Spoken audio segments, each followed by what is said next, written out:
બેન શું કહેશો કે આજે ડોગ જે ખોવાઈ ગયું હતું તમને મળી ગયું છે અને પોલીસે શોધી કાઢ્યું છે, શું કહેશો? હા, આ મારો જેક નામનો ડોગી છે, ખોવાઈ ગયો હતો તે આજે પોલીસ સ્ટેશન પાંડેસરા માંથી એમને ગોતીને મને મારું ડોગી પાછું મેળવ્યું છે. એના માટે ખૂબ ખૂબ આભાર અને એમને ખૂબ મારા અંતરાત્માથી એમને અભિનંદન કરું છું કે મારું ડોગી મને મારું પાછું મળી ગયું છે.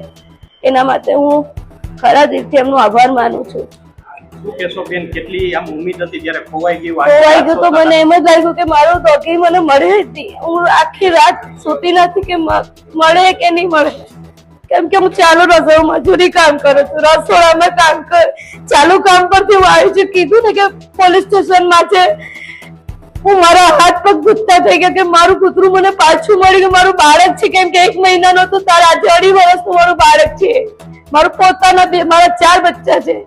આ મારું નાનું બચ્ચું છે, કેમ કે એક બચ્ચું ખોવાઈ જાય તો માની આતડી કેવી તકવે છે. આજે મળી ગયું એટલે હું ખૂબ ખૂબ અભિનંદન પાઠવું છું કે મારું બાળક મને પાછું મળી ગયું.